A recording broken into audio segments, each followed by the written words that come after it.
Assalamualaikum warahmatullahi wabarakatuh. Alhamdulillahilladzi hadana li hadza wa ma kunna linahtadiya laula an hadanallah. Asyhadu an la ilaha illallah wahdahu la syarikalah wa asyhadu anna Muhammadan abduhu wa rasuluh la nabiyya ba'dah. Allahumma shalli ala Muhammadin wa ala alihi wa ashabihi ajma'in. Qala Allah ta'ala ya ayyuhalladzina amanu taqullaha haqqa tuqatih wa la tamutunna illa wa antum muslimun. Saudara-saudara yang saya cintai sekalian, kali ini kita akan bicara membahas tentang takdir yang ada kaitannya dengan wabah corona.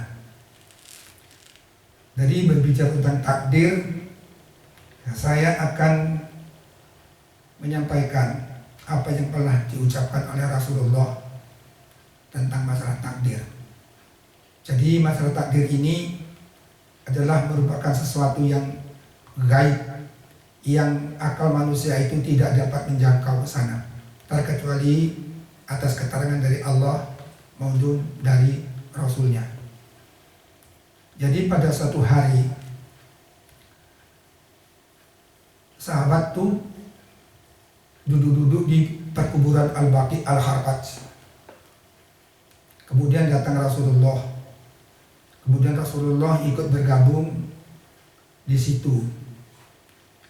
Jadi sambil berbicara-bicara, Rasulullah kemudian mengambil sebuah sebatang kayu, kemudian sambil memukul-mukulkan ke tanah dan menggaris-garis.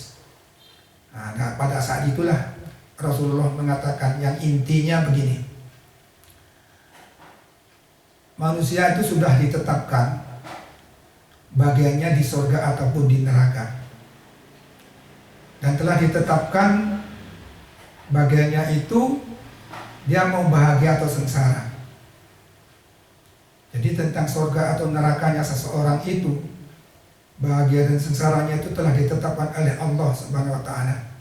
Itu adalah yang disebut dengan takdir.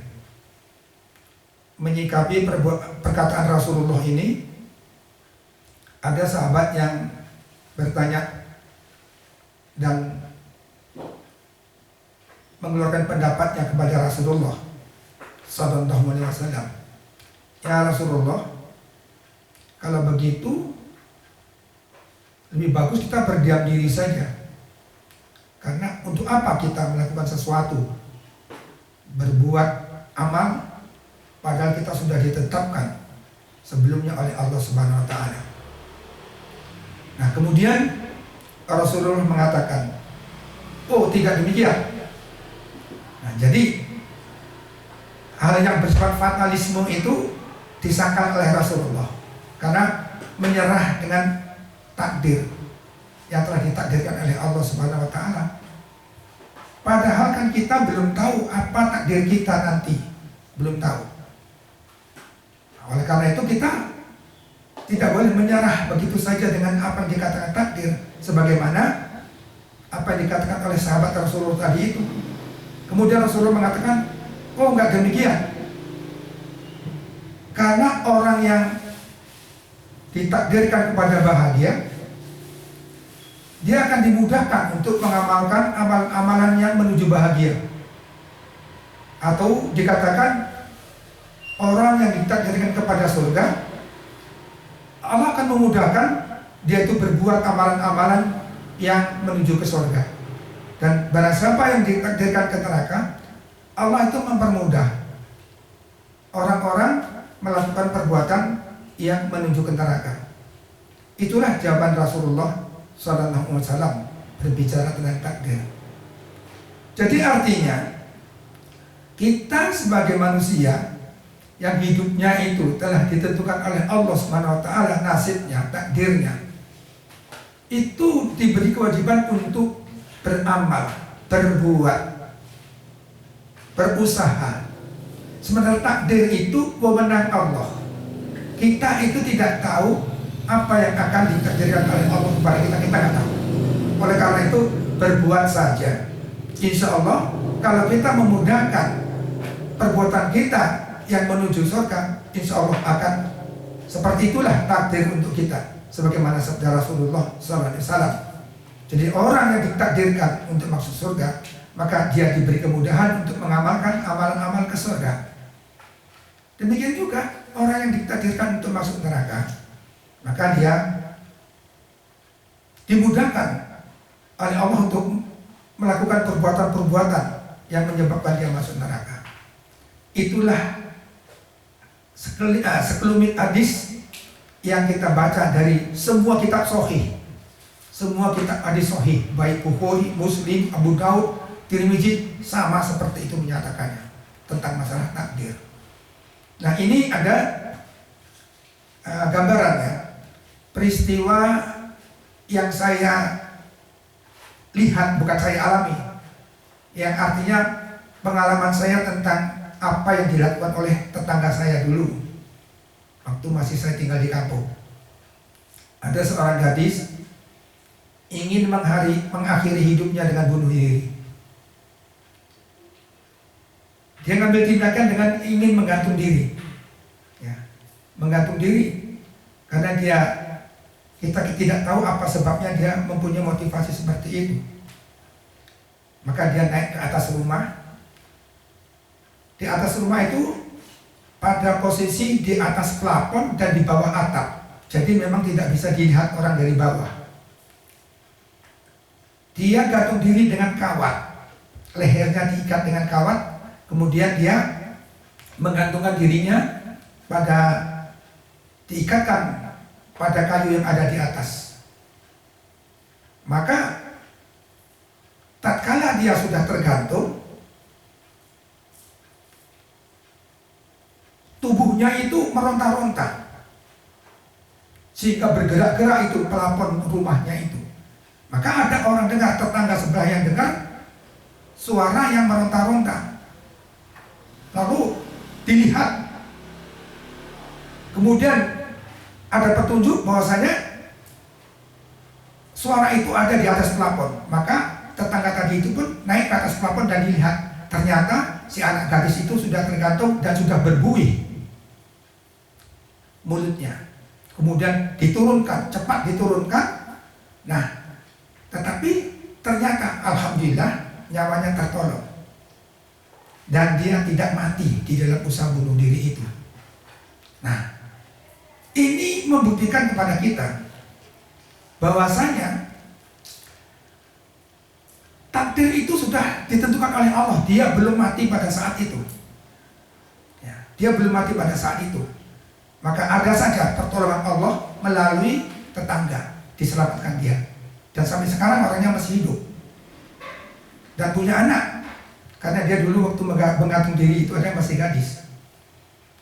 Yang jadi persoalan sekarang, walaupun dia ditakdirkan oleh Allah tidak mati, tetapi dia sudah melakukan kesalahan karena perbuatannya menggantung diri tadi itu artinya dia sudah melakukan suatu kesalahan. Perkara dosa besarnya dosa, wallahu a'lam, itu adalah hak Allah untuk menetapkannya. Tapi ternyata dia itu tidak mati pada saat yang dia inginkan. Tetapi dia sudah mengusahakan suatu usaha yang buruk untuk membunuh dirinya. Jadi walaupun dia tidak mati, tetapi dia sudah berusaha dengan usaha yang buruk karena dia ingin membunuh dirinya dan sudah dilakukan. Jadi walaupun takdir itu menyelamatkan dia, ya, tidak jadi mati, tapi bukan berarti dia tidak bertanggung jawab kepada apa yang sudah ia lakukan untuk bunuh diri itu. Nah, dari itu kita bisa berkaca. Jadi kalau sudah petunjuk agama, petunjuk orang-orang ahli, bahasanya kita disuruh, ya, disuruh berupaya, berusaha dalam hidup kita itu dengan amal-amal yang baik. Maka kita harus mengamalkan amalan yang baik. Perkara takdirnya itu urusan Allah. Nah, oleh karena itu, jangan kita sepelekan takdir, tapi jangan kita itu menafikan usaha ikhtiar yang baik-baik. Karena ternyata kalau Allah tidak mengizinkan apa yang kita inginkan, itu tidak akan terwujud.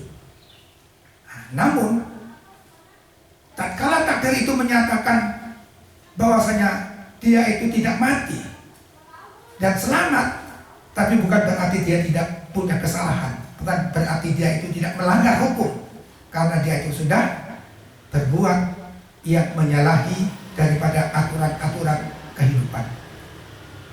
Demikianlah supaya ini jadi gambaran bahwasanya di dalam menyikapi corona ini pun seperti itu. Jangan mentang-mentang itu telah ditakdirkan oleh Allah kita akan mati atau tidak, kemudian kita itu, istilah orang Jawa itu jarak,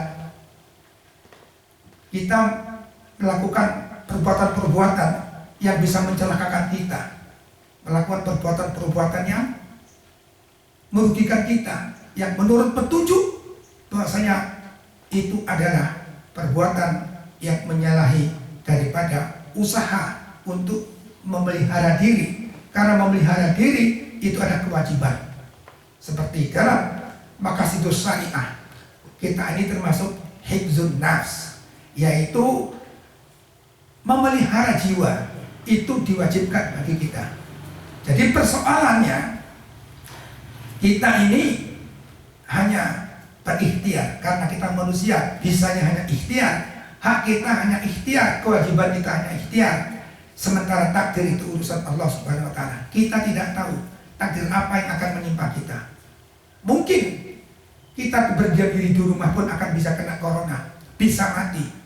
Walaupun tidak dengan mati dengan corona, tapi kita tidak tahu. Tapi yang penting bagi kita sebagai manusia, wajib berikhtiar dengan ikhtiar yang diridhoi oleh Allah Subhanahu wa taala.